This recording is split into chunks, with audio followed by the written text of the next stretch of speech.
Pahami cara kerja otak Anda. Memahami cara kerja otak cukup rumit. Ya, rumit karena jalur-jalur peta yang kompleks, syaraf-syaraf neuron yang jumlahnya jutaan dan panjangnya bisa mencapai ratusan kilometer jika disambung-sambung. Jaringan pusat nerve system pengendali kimia-kimia tubuh yang menentukan banyak hal seperti tindakan-tindakan yang diambil, perasaan-perasaan yang timbul, hingga bayangan-bayangan dalam pikiran. Demikian unik dan ajaib. Kemudian ada yang namanya persepsi atau paradigma atau bagaimana manusia memandang dunia. Itu semua mempengaruhi tindak tanduk hasil dan masa depan seseorang. Otak manusia terdiri atas ribuan sambungan, tempat berjalannya sel-sel listrik di dalam otak. Ketika kita belum mempelajari sesuatu hal, di antara sambungan-sambungan itu ada celah yang memisahkannya. Sebuah celah yang tampak kecil akan jadi seperti jurang kalau kita bandingkan dengan kehidupan di muka bumi. Ketika kita mempelajari sesuatu hal, sel listrik dalam jaringan tersebut akan mencoba melompati celah tersebut. Melompat menuju jaringan di depannya butuh tenaga ekstra untuk melompat, apalagi lompatan pertama kali. Misalnya, Anda belajar mengemudikan mobil. Anda butuh waktu untuk menjadi terampil.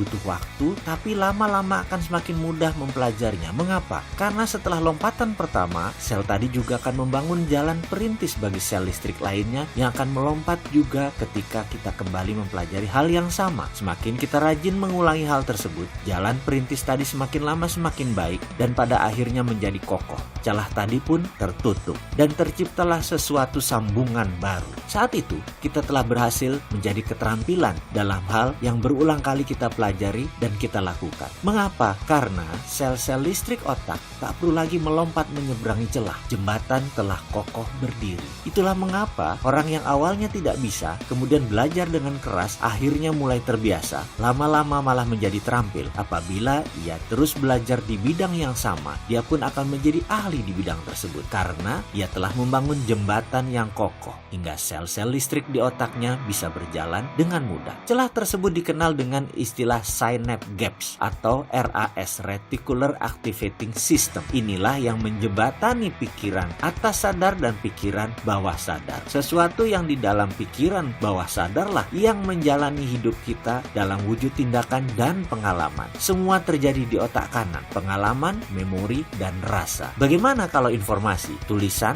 atau perkataan misalnya? Ini faktanya tentang kerja otak dan pikiran. Kata-kata dan informasi selalu masuk ke otak kiri terlebih dahulu, dianalisa, diulang-ulang, kemudian masuk ke kanan, dibuka RAS, lalu menjadi tindakan. Ilustrasinya begini. Misalnya Anda membaca koran pagi ini diberitakan bahwa harga BBM premium akan menaik harganya menjadi 20.000 per liter. Informasi tersebut masuk ke otak kiri, lalu dianalisa. Kemudian baru kita mulai membandingkan, dalam kurung menghakimi. Kemudian terbayang dan terimajinasi, dan ini ada di otak kanan. Wah, jangan-jangan sudah gila nih pemerintah. Sudah dipilih rakyat, sekarang main naikin harga begitu aja. Mungkin begitu batin Anda. Emosi dan imajinasi Anda tersebut ada di otak kanan. Informasi yang sudah berpindah, begitu emosi tercipta, gelombang RAS tersambung, lompatan neuron otak cepat terbentuk. Tindakan yang dipilih misalnya demo. Inilah contoh bahwa otak kiri menerima informasi, pindah ke kanan, ditambah imajinasi, terbangun bayangan emosi seperti bahagia, sedih, suka, dan takjub misalnya, maka RAS terbuka menjadi nilai baru dalam pikiran dan landasan atas sebuah perbuatan terjadi. Contoh lain, bayangkan jika Anda adalah seorang yang memiliki tabungan di bank 10 miliar, lalu Anda membaca informasi bahwa harga premium tadi menjadi 20.000 per liter. Maka informasi tetap masuk ke otak kiri dan dianalisa. Karena Anda tahu hal itu tidak mempengaruhi ekonomi Anda apapun. Anda masih punya uang banyak, Anda punya uang 10 miliar, Anda pun tidak membayangkan apa-apa. Data tidak pindah ke kanan secara ekstrim. Tentu tidak terjadi tindakan apapun. Sudah, Anda terus aja baca korannya. Anda orang kaya kok, tidak pengaruh harga 20.000 per liter bagi kendaraan Anda tentunya. Kembali ke contoh pertama. Perbedaan data peta otak membedakan tindakan. Jika seorang ibu rumah tangga menerima informasi bahwa harga premium menjadi 20.000 per liter, akan berbeda dengan seorang politikus lawan atau oposisi dari incumbent yang berkuasa. Atau seorang pedagang asongan menerima informasi naiknya harga BBM tadi, berbeda dengan buruh pabrik, berbeda dengan guru sekolah dasar, berbeda pula dengan para pemuda LSM. Sam, disinilah indahnya hidup, disinilah seninya hidup. Suatu hari saya mengikuti sebuah workshop. Hari pertama 110 orang hadir dari 10 negara. Ada warga India, Australia, Filipina, Malaysia, Kamboja, Hong Kong, Jepang, Amerika, dan terakhir dari Irak. Saya satu-satunya dari Indonesia. Hari pertama perkenalan, masing-masing menceritakan jalan hidup mereka. Kami saling berbagi sedetil mungkin, serinci mungkin. Persis seperti film drama. Ceritanya seram-seram dan menegangkan. Ada yang mulai taruhan nyawa, ada yang anggotanya meninggal terbunuh karena anggota mafia. Semua tegang dan menegangkan. Dan ada seorang bapak, usianya 55 tahun. Selama 40 tahun dia bekerja hanya untuk membayar hutang. Ada juga yang bangkrut berhutang dengan geng mafia. Ada yang dikejar-kejar triad mafia Hong Kong dan seluruh keluarganya dibunuh oleh mafia tersebut. Ada yang ditipu habis-habisan oleh keluarganya sendiri. Sulit dibayangkan jalan cerita kehidupan mereka. Bahkan 100 kali saya mendengar cerita masing-masing, 100 kali pula saya menangis. Karena duka, pengalaman, lara, dan pengalaman menyedihkan mereka semua yang belangsak hidupnya. Saya tentu tidak boleh menceritakan rinci cerita mereka, karena itu merupakan rahasia di antara kami para peserta. Ibaratnya, kami ini sudah menjadi saudara sependeritaan, atau bahasa kerennya common sorrow. Jalan hidup saya, jika dibandingkan dengan cerita mereka, menjadi tidak sebanding alias tidak ada apa-apanya. Hari berikutnya, sang instruktur menceritakan jalan hidup mereka. Sama saja awalnya, kusut semua. Mereka berlima dan masih muda, yang paling tua saat itu umurnya 35 tahun. Namun rekening mereka adalah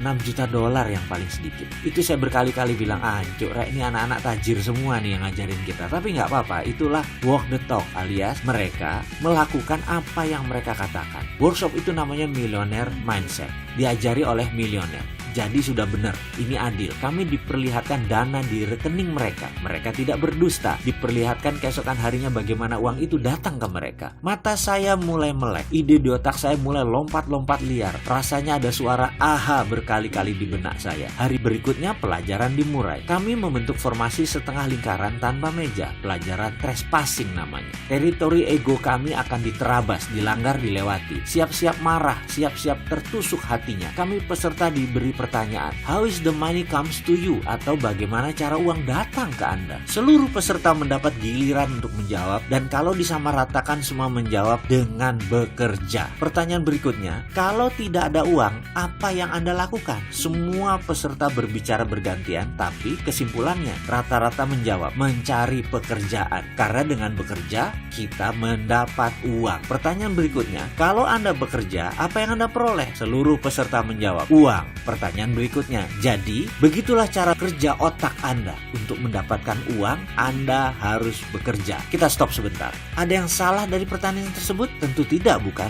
Inilah pertanyaan dan pernyataan selanjutnya. Bisakah Anda tidak bekerja tapi dapat uang? Otak saya kerap, macet. Kemudian terdengar suara instruktur melanjutkan, oke, jadi Anda berpikir bahwa uang datang kalau bekerja. Dan kalau tidak punya uang, Anda perlu mencari pekerjaan. Lalu Anda pikir Anda akan mendapatkan uang, padahal itu hanya untuk menyambung hidup. Di akhir bulan, uang Anda habis lagi dan Anda bekerja lagi. Begitulah roda kehidupan yang Anda putar. Benar? Otak saya berhenti. Rasanya tidak ada yang salah. Bukankah itu pemahaman yang umum? Uang didapat dengan bekerja. Nggak kerja, ya nggak dapat duit. Bukan begitu? Kemudian pertanyaan berikutnya agak menohok saya. Anda bertuhan, Mr. Mardigu. Anda percaya Tuhan? Saya jawab, ya tentu saja. Tuhan Anda bisa apa? Tanyanya lagi. Waduh, kalau ini bukan pelajaran trespassing, pasti saya sudah ngamuk ini. Saya jawab, Tuhan saya bisa segalanya dan tak terhingga. Jawab saya dengan nada tidak nyaman. Instrukturnya bernama Geoff. Itu mendekat. Tuhan Anda tak terhingga. Bisa melakukan apa saja. Bisa mengerjakan semuanya. Benar begitu? Sekarang minta kepada Tuhan Anda. Bisakah Anda meminta kepada Tuhanmu? Begini, Anda tetap di rumah, duduk dengan orang yang Anda cintai dan mencintai Anda, mengerjakan sesuatu yang Anda sukai dan Anda cintai, kemudian uangnya tak terhingga. Bisakah? Saya gelagapan. Dia menekan saya sekali lagi. Bisa nggak Tuhan kamu mendatangkan uang kepada kamu tanpa bekerja, dengan hanya mengerjakan sesuatu yang kamu suka, yang kamu cintai, tapi tetap mendapat uang tak terhingga? Bisakah? Bisa. Langsung saya jawab dengan keras. Kenapa Anda nggak minta itu? Kenapa Anda nggak minta kepada Tuhan, ya Allah, saya mau berkumpul dengan orang yang saya cintai, mengerjakan sesuatu yang saya cintai, menyenangkan orang yang saya cintai, membuat bahagia, semakin pintar, membantu alam, dan mendapat uang tak terhingga. Mengapa Anda tidak meminta seperti itu? Mengapa tidak meletakkan doa itu di benak Anda, tetapi justru memilih yang repot, melelahkan, membuat frustrasi yang namanya bekerja? Ngapain? Katanya dengan nada tinggi dan mengeras. Saya tidak menjawab. Saya juga bingung. Kenapa saya mau dapat uang harus kerja? Kenapa nggak diem saja atau mengerjakan sesuatu yang enak, yang santai, dan saya sukai saja? Tapi kenyataannya kan orang harus bekerja juga, apapun itu. Buktinya banyak orang yang santai-santai malah masuk jurang kemiskinan. Jadi itu maksudnya saya harus apa? Geoff menekan saya lagi. Kalau Anda datang ke sini masih mempertahankan dan mempertanyakan hal-hal dasar, Anda harus siap-siap kecewa. Kalau Anda percaya Anda menentukan nasib Anda sendiri, Anda siap-siap terkejut. Kalau Anda percaya nasib bukan di tangan Anda, pasti Anda kecewa. Tapi kalau Anda percaya Tuhan bisa melakukan apapun dan Anda pasti mendapatkan sesuatu yang Anda maui, Anda berada di tempat yang benar. Kalau Anda percaya garis tangan sudah ditentukan sebelumnya, Anda pasti frustrasi. Kalau Anda percaya Anda menulis jalan hidup Anda sendiri, Anda pasti menemukan jalan keluarnya bersama saya di sini. Kalau Anda banyak berpikir dan mempertanyakan metode pengajaran selama 7 hari ke depan, siap-siap angkat koper karena Anda tidak akan mendapatkan apa-apa. Kalau Anda pasrah dan percaya, Anda sangat diuntungkan karena semuanya akan mudah. Kalau Anda percaya inilah jawaban atas doa Anda pasti menikmati setiap proses di kelas ini. Kalau Anda masih memegang kukuh belief system yang lama, Anda akan persis menjadi seperti Anda yang sekarang, langsak hidup Anda. Kalau Anda meruntuhkan seluruh bangunan Anda dan bersiap membangun fondasi belief system yang baru, siap-siap melihat Anda yang lebih baik sesuai dengan keinginan Anda. Urainya si Geoff panjang lebar. Kemudian nada suaranya melunak dan semakin pelan. Anda kesini sudah buang-buang waktu, membuang tenaga, membuang pikiran, membuang uang. Apa yang tersisa dari Anda hanya pola pikiran saja. Kalau Anda mau membuang pola tersebut, kita akan lanjutkan pelajarannya. Siap-siap akan sakit, siap-siap sakit hati, karena semua yang Anda pegang selama ini harus dilepas. Wajib, bahkan kebenaran yang Anda pegang, yang Anda punyai, ditantang ke batas ujung. Diri Anda akan didorong ke batas yang membuat Anda merasa, apakah mungkin? Apakah masuk akal? Masa sih? Bagaimana bisa? Pertanyaan-pertanyaan logika belief lama Anda akan ditantang. Kalau ternyata tidak teruji, rubuhkan. Ingat, kebenaran yang terbenar adalah kebenaran yang teruji. Dan kebenaran yang paling benar, dia tidak menohok atau menyinggung siapapun. Kalau ada yang sakit hati gara-gara kebenaran, pelajaran kebenaran ini salah. Dan semua kita tahu bahwa kebenaran yang paling benar adalah kebenaran yang membela dirinya sendiri. Inilah pelajaran Millionaire Mindset. Berlanjut.